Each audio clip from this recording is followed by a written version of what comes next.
ꯍꯧꯖꯤꯛꯀꯤ ꯕꯨꯠꯇꯨꯗꯤ ꯑꯩꯒꯤ ꯕꯨꯠ ꯅꯨꯡꯁꯤꯕꯗ ꯌꯥꯎꯕ ꯕꯨꯠ ꯆꯔꯥꯡꯗꯣ ꯌꯥꯝ ꯃꯥꯜꯂꯤ ꯏꯇꯥꯎ ꯅꯪꯒꯤ ꯆꯔꯥꯡ ꯑꯗꯨ ꯑꯗꯥ ꯑꯩ ꯈꯪꯗ꯭ꯔꯦ ꯋꯥꯔꯤꯗ ꯀꯩꯗ ꯄꯪꯌꯥ ꯌꯥꯕꯒꯤ ꯋꯥꯅꯤ ꯁꯤꯕꯨ ꯁꯤꯔꯝꯅꯤ ꯁꯥꯒ ꯑꯃꯠꯇ ꯐꯥꯖꯔꯔꯣꯏ ꯉꯥꯏꯈꯣ ꯊꯥꯒꯁꯦ ꯍꯧꯖꯤꯛꯇ ꯃꯄꯨꯝ ꯑꯣꯏꯍꯧꯕꯅꯦ ꯇꯪꯈꯥꯏ ꯑꯣꯏꯔ ꯂꯩꯔꯝꯃꯦ ꯏꯇꯥꯎ ꯃꯅꯝꯁꯤꯗꯤ ꯏꯇꯥꯎ ꯅꯪꯗꯤ ꯅꯝꯕꯔ 1ꯗ ꯍꯦꯟꯇꯣꯛꯇꯅ 2 ꯐꯥꯎꯕ ꯇꯧꯁꯤꯜꯂ ꯃꯥꯜꯂꯦꯅꯦ ꯅꯪ ꯂꯩꯍꯧꯔꯣ ꯃꯇꯨꯡ ꯑꯃꯠꯇ ꯆꯠꯆꯔꯔꯣꯏ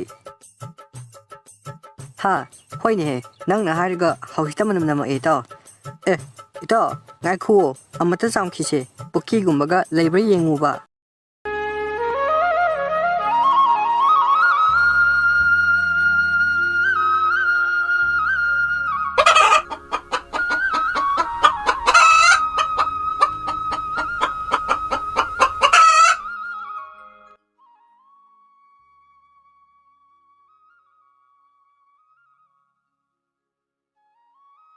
ꯍꯥꯏ ꯇꯥꯔꯤꯕ꯭ꯔꯥ ꯑꯩ ꯆꯠꯂꯨꯈꯤꯒꯦ ꯅꯤꯡꯊꯤꯖꯅ ꯂꯩꯔꯝꯃꯨꯀꯣ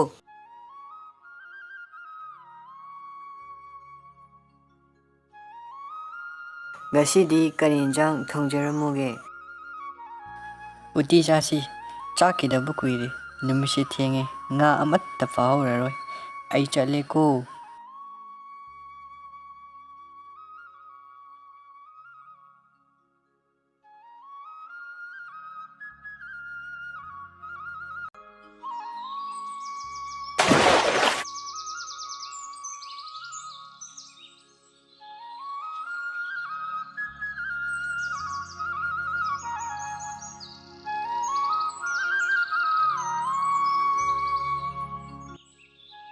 ꯍꯩꯁꯤꯡꯁꯤꯗꯤ ꯑꯣꯟꯊꯣꯛꯅ ꯐꯖꯈ꯭ꯔꯦꯗ ꯌꯨꯝꯗ ꯑꯩꯒꯤ ꯅꯨꯄꯤꯒ ꯆꯥꯔꯨꯅꯕ ꯈꯔ ꯍꯦꯛ ꯄꯨꯈꯤꯕ ꯍꯥꯏꯗꯨꯅꯤ ꯂꯝꯍꯥꯡꯅꯤꯅ ꯀꯅꯥꯝꯇꯅꯁꯨ ꯍꯦꯛꯄꯤꯗ꯭ꯔꯕ ꯃꯥꯜꯂꯦ ꯇꯧꯔꯤꯁꯦ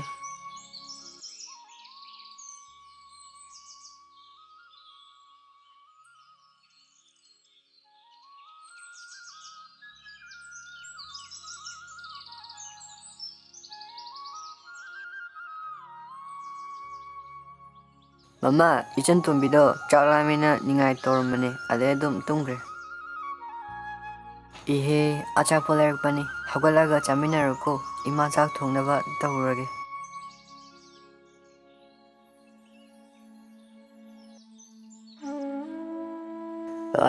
ꯅꯨꯄꯤ ꯄꯩꯁꯥ ꯄꯤꯔꯛꯎ ꯍꯣꯔꯦꯟꯒꯤ ꯆꯦꯡ ꯂꯩꯇ꯭ꯔꯤꯌꯦ ꯅꯆꯥꯁꯤꯡꯁꯤꯕꯨ ꯅꯨꯡꯁꯤꯕ ꯑꯃꯠꯇ ꯐꯥꯎꯗꯕ꯭ꯔꯥ ꯅꯪꯕꯣ ꯑꯩ ꯄꯩꯁꯥ ꯂꯩꯇꯤꯌꯦ ꯀꯔꯤ ꯏꯆꯥ ꯑꯩ ꯈꯪꯗꯦ ꯄꯩꯁꯥ ꯄꯤꯔꯛꯎ ꯑꯉꯥꯡꯁꯤꯡꯁꯦ ꯅꯣꯡꯃꯇ ꯃꯕꯨꯛ ꯊꯟꯅ ꯄꯤꯖꯕ ꯐꯥꯎ ꯉꯝꯗ꯭ꯔꯤ ꯐꯅ ꯂꯩꯇ꯭ꯔꯁꯨ ꯑꯔꯩꯕ ꯈꯔꯁꯤꯅ ꯅꯨꯡꯁꯤ ꯆꯥꯟꯅꯅ ꯂꯩꯕꯗꯣ ꯃꯃꯥ ꯃꯆꯥ ꯑꯩꯈꯣꯏꯅ ꯄꯥꯝꯃꯦ ꯅꯪꯒꯤ ꯆꯣꯏꯔꯣꯟ ꯇꯥꯒꯦ ꯍꯥꯏꯕ ꯅꯠꯇꯤꯌꯦ ꯄꯩꯁꯥ ꯄꯤꯌꯣ ꯍꯥꯏꯕꯅꯤ ꯅꯪ ꯄꯤꯔꯣꯏꯗ꯭ꯔꯥ ꯅꯪ ꯄꯤꯔꯣꯏꯗ꯭ꯔꯥ ꯑꯗꯨ ꯑꯣꯏꯔꯗꯤ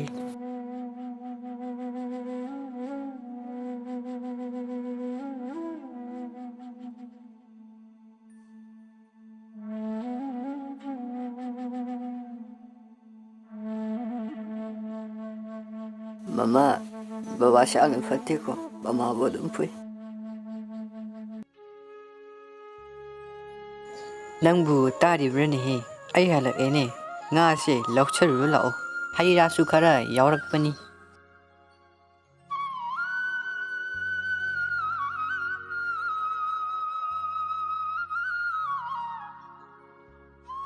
ꯏꯔꯨꯖ ꯃꯥꯏꯊꯖꯕꯤꯔꯨꯔꯣ ꯏꯁꯤꯡꯁꯨ ꯊꯝꯖꯔꯝꯂꯕꯅꯤ ꯆꯥꯛꯁꯨ ꯊꯥꯡꯗꯣꯛꯆꯔꯝꯂꯒꯦ ꯁꯥꯔꯤꯉꯩꯗ ꯍꯥꯎꯅ ꯆꯥꯍꯧꯅꯕ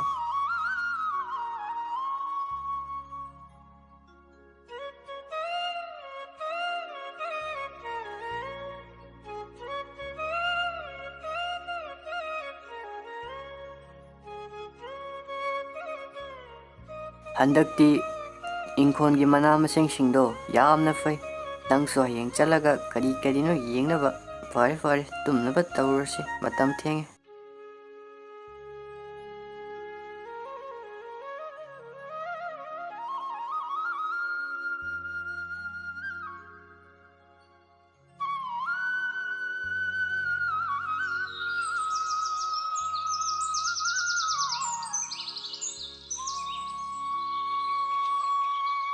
ꯇꯥꯊꯣꯏꯕ ꯌꯨꯝꯗ ꯉꯁꯤꯒꯤ ꯑꯦꯟꯖꯥꯡꯁꯨ ꯂꯩꯍꯧꯗ꯭ꯔꯤ ꯏꯟꯖꯥꯡ ꯅꯥꯄꯤꯁꯤꯡꯁꯦ ꯍꯟꯗꯛꯇꯤ ꯌꯥꯝꯅ ꯐꯕꯒꯨꯝ ꯇꯧꯏ ꯌꯨꯝꯗ ꯆꯥꯔꯨꯅꯕ ꯈꯔ ꯄꯨꯈ꯭ꯔꯁꯤ Hoi hoi, nang na saring ba do? Kari no he ga porag. Namese thengjilag. Chanaba tawrisi.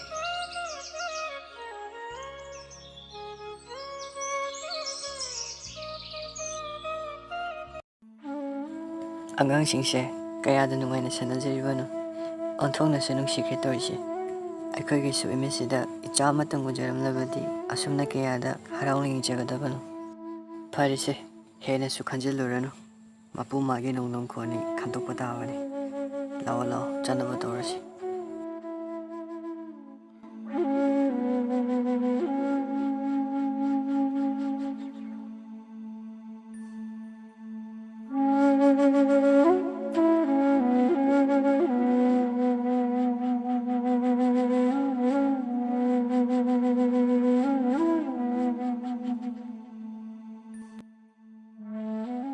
ꯃꯇꯝ ꯈꯔꯗꯤ ꯀꯨꯞꯅ ꯌꯦꯡꯁꯤꯟꯕꯤꯔꯣ ꯌꯨ ꯊꯛꯄꯗꯤ ꯂꯦꯞꯍꯟꯕꯤꯔꯣ ꯍꯧꯖꯤꯛꯀꯤ ꯑꯣꯏꯅꯗꯤ ꯀꯩꯁꯨ ꯊꯣꯏꯗꯣꯛꯄ ꯇꯧꯔꯔꯣꯏ ꯑꯩꯅ ꯄꯤꯖꯔꯤꯕ ꯍꯤꯗꯥꯛꯁꯤꯡꯁꯦ ꯅꯤꯡꯊꯤꯖꯅ ꯄꯤꯖꯕꯤꯔꯣ ꯑꯗꯨꯝ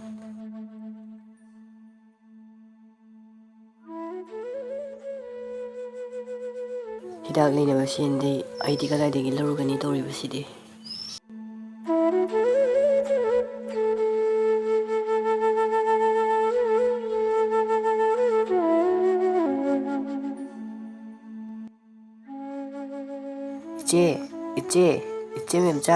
이제 맴자 볼레이브로 다리 돌아에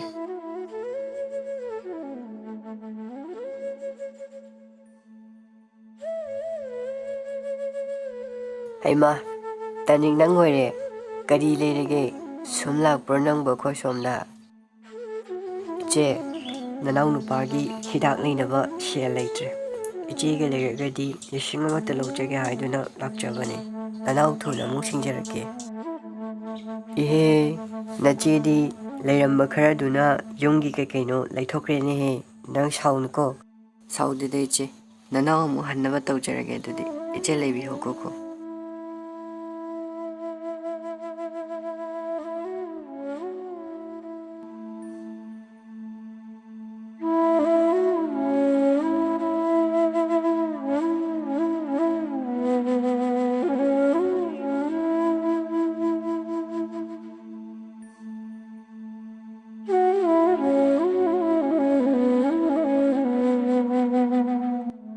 ꯀꯔꯤ ꯊꯣꯛꯏꯅ ꯇꯧꯖꯁꯥꯏꯅꯣ ꯈꯪꯗꯦꯅꯦ ꯄꯩꯁꯥ ꯀꯥꯏꯅ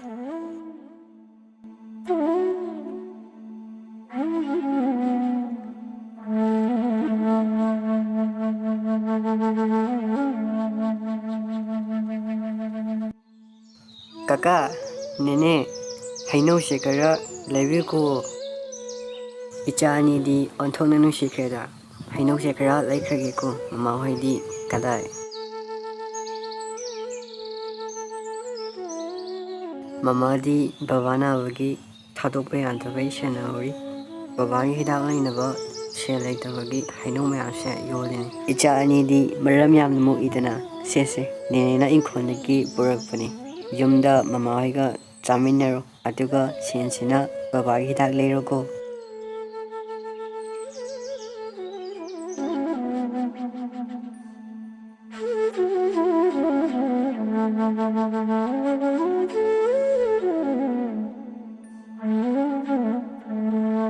이자토이 아니부 가이드 사나리브노 마마나 거우수 다데 마마 이천 도미가 하이나우 자르바 아두가 헤가 purakpada nene amaga kaka amagana laikre paisasu piramiba garasisu chauna piramiba ihe paisada lohorino yadro noibo yade babagi hidak leidune baba na faraga aikoi harauna leradene hoi 이자싱 와람마니 ꯄꯣꯊꯥꯖꯔꯨꯔꯣ ꯑꯣꯟꯊꯣꯛꯅ ꯄꯨꯛꯆꯦꯜ ꯆꯥꯎꯈ꯭ꯔꯦꯗ ꯏꯁꯣꯔꯅ ꯑꯩꯈꯣꯏꯒꯤ ꯑꯋꯥꯕꯁꯤ ꯎꯕꯤꯗꯅ ꯊꯥꯕꯤꯔꯛꯄ ꯁꯣꯏꯗꯅ ꯑꯣꯏꯒꯅꯤ ꯃꯈꯣꯏꯗꯣ ꯑꯐꯕꯇ ꯑꯣꯏꯁꯅꯨꯀꯣ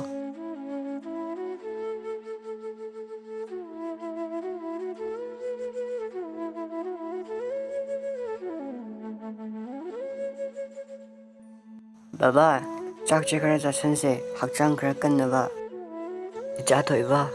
이자 토이비 ꯀꯔꯤꯁꯨ ꯈꯪꯖꯗ꯭ꯔꯤꯕ ꯏꯆꯥ ꯑꯅꯤꯕꯨ ꯐꯠꯇ꯭ꯔꯕ ꯅꯄꯥ ꯑꯩꯅ ꯀꯥꯊꯤꯗ ꯑꯣꯏꯅ ꯇꯧꯕꯤꯈ꯭ꯔꯦꯅꯦꯍꯦ nupi angang bu nusiba ngamdraba aimuk ton mapadi sangsar sida leirammaroi ne he gasi haiba numisidagi namana cha amuk hana wahalaroi babana mama fuoroi ko aikhoi bu luna tawirani ko fuoroi icha singbu luna tawradoine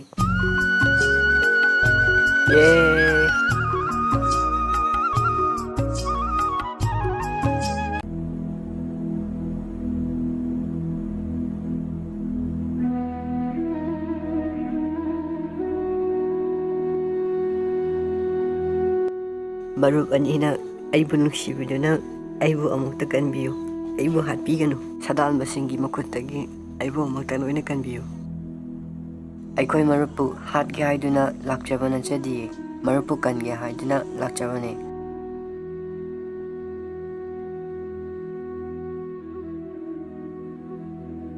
ai chingsibu kolibi Lairembini nakhoi pukchenbu yengningduna aina chayen kaya nogi nafamda tawbani aibu penhanbagi damakta nakhoina pamjaba karino ama aingondagini jaw ima nacha anidi ahenba karisu pamjadedo nacha anina pamjabadi aikhoigi imitta cha amatang uhanbiyo haya si lawshalo haya si chaduna nakhoi anina pamjariba du thungboy jaruko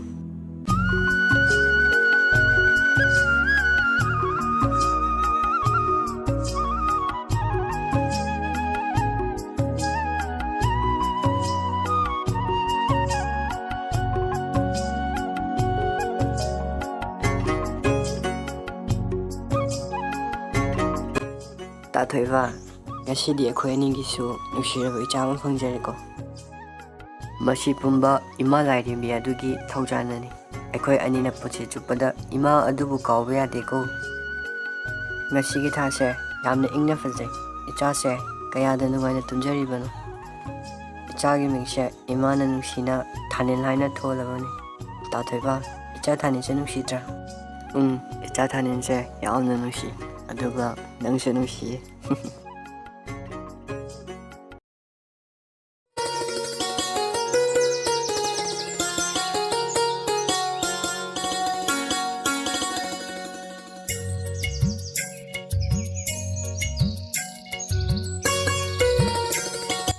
Handakki aigi lawsi onthokna yengba nungaikre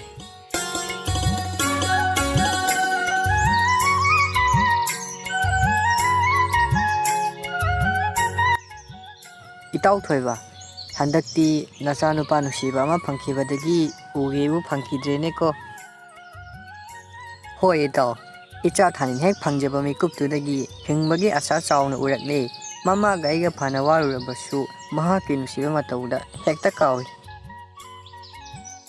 aduni ne tau nungaiba imung haibado nusi chanana adumang leiminau ko aisu lafom phawbada chalukige hoi itau chapiruro natau su ngaihak leijahokige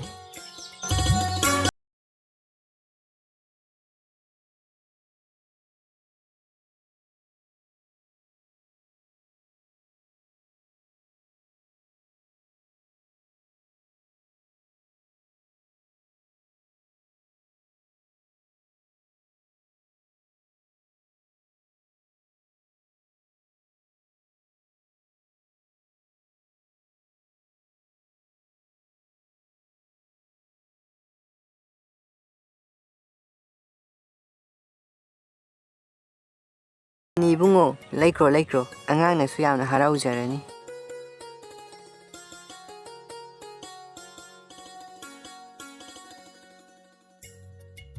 Ama ani ahum mari manga taru taret nipan mapan tara ai laeko mayam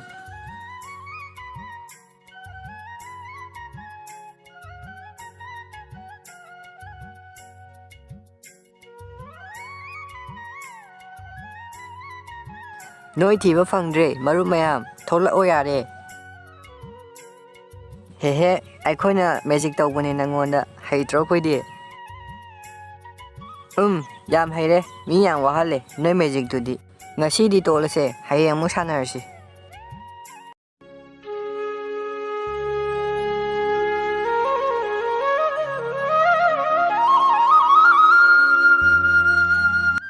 Mama, baba halaktribo, aigi sanapole ni hakibane. Halani, icha maramupagi sanapotaneti, asabo sumayam directwini. Hiding a double body, Kekeno mayam, later Puragala etu. Baba, Nasaidegi, Baba Lapungarimine, I sanapoticada. Ihe, Ichadiam, the water money edudi, sese, lower. Mama, Hayengi Keke, Roshan Baloya bra. Loiserema Baba, Isatanin se, Hayendiam the Halau Jeremy. Isatoiba, Thanil, Babaginaktela o.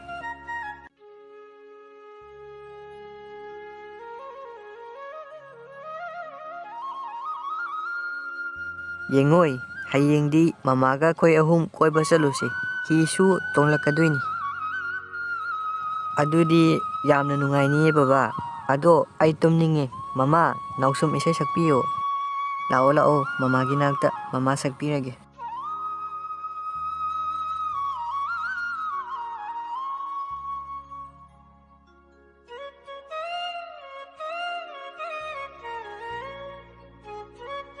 Mama, baba, hitong ase, ay hiyam tongninge ba. Hoi, tong ase.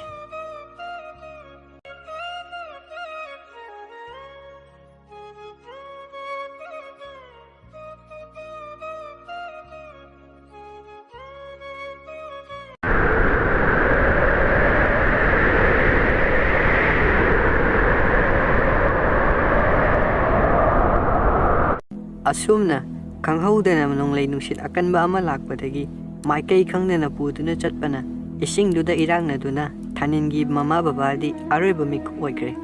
Adubu Thanindi, Lagi Matik Mayai Kra Labana, Labuk Pavadagi, Tawai Fodi Mahodri. Mama, Baba, say, Hogalo, Kaigi Kundrino, Mitpango, Kaigi, Aikatanamino.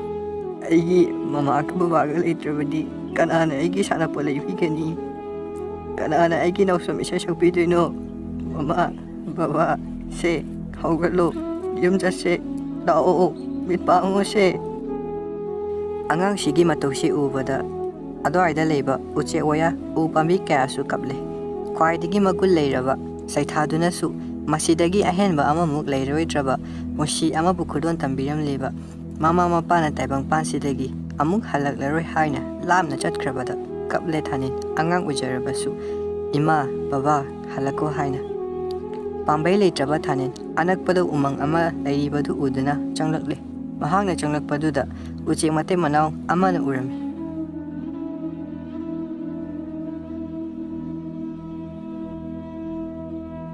tabra nupa macha ama asomda changlak leibasi ubra Hoi Nenupa, Umang Sida Matandala Aisinadi, Mahaki Ansing Duga, Soidan Lambitongan Chanaramlan.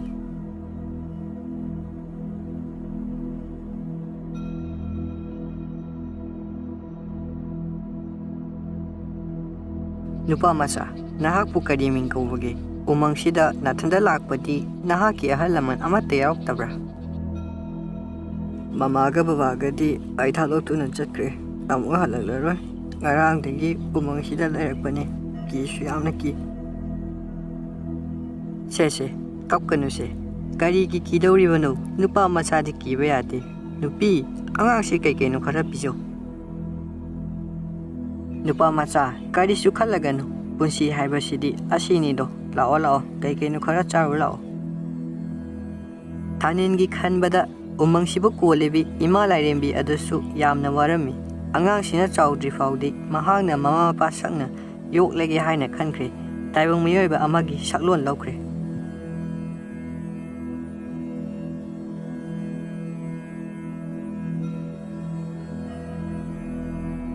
Ipagi Thanil, icha toiba, ichabu hek pangjaba mikuptuda, mamaga babagana kayada harau jakiba, nungai jakiba. Adubu ichaga matam sangna leminau haibadi tamlamdredo. Imagi Thanil ichadi maram mokpani. Babaga mamaga leitrena tang kappa yadreko. Umangsina ichagidi pumnamak haibadu oirabani. Ichana umangsibu ngauselauko imagi Thanil.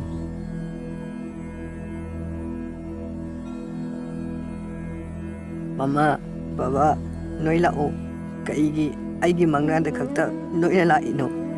Mamaga babaga na haiba ai loina ingani ye. Umangsibu aina ngaksengani ye. Nongmagi numiti Lairembina aduga Thanilga thengnarami.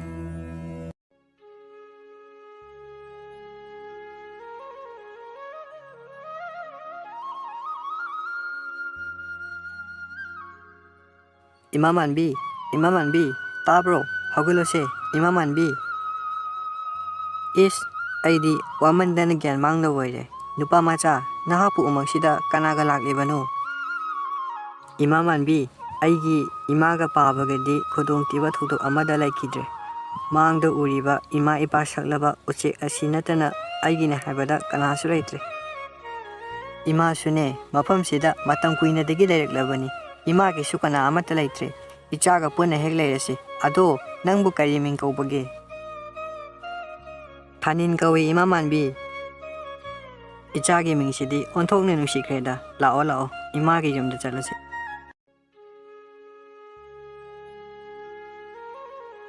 Iche, ta thaibo hagi imungdo aduma mafam khangdana makibase yamna nungaite.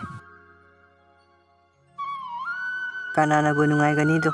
Angang ama fanglena harau lejabani. Mingondasu akaiba tawba amata natte. Afaba mindi laina pame haibadani tawribase. Farise, nongdamba mahaki nongdam koni. Makhoigi punsida asumna thoka tambanani. Makhoigi thawaina lairamnenda ingna chingna leiba oresanu.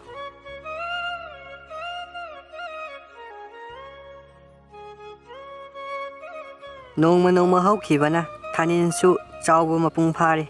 Nongmagi numiti sadanba ani umangda sa tama laami. Itaw, ngasidi sa amatabu pharadi yare. Khangdrebo tawribase sa amatabu phaba ngamlodoribra. Karigi ngamloi nupa mandaba tawganu itaw.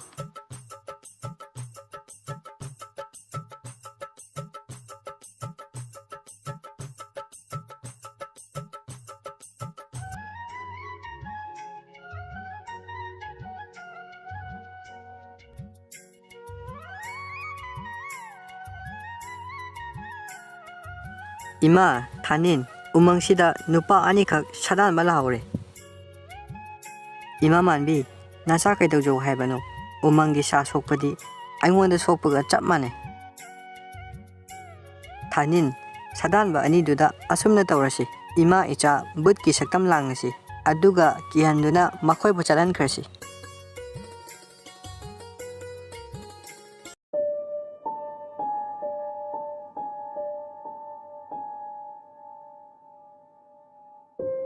Ui. Thanil, adumna tawrabadi yaroine masidiba. Itaw, haujiki makondu tahobra. Kari makono, ui kainaga haine. Saga oiramadi fai. Adu nattabida amudu oiramdanaba. Kaino, ama abu. As ama di moy tamnabi but adu adana tawbadu. Kanano. Aigi leifamda lairibase. Nakhoi ngasidi aigi sinjak oiba taredana. Ha.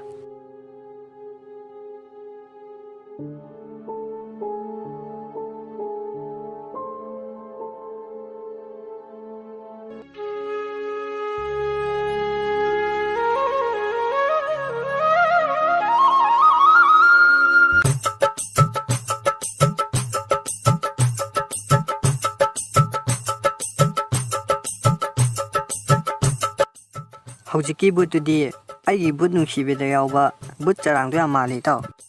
Nangi charang adu ada ai khangdre. Wari ta kaida pangya bagi wani. Sibu siramni saga amata fajararoi. Ngaikho thaga se haujikta mapum mai hobane. Tangkhai ora leirame taw. Manam sidi itaw nangdi number 1 le hentoktana 2 fawa tawsela male ne nang le hawro matung amata chacharai ha hoi ne nang na hariga hawita manam nama itaw itaw ngai khu amata sam khise pukki gumbaga leibra yenguba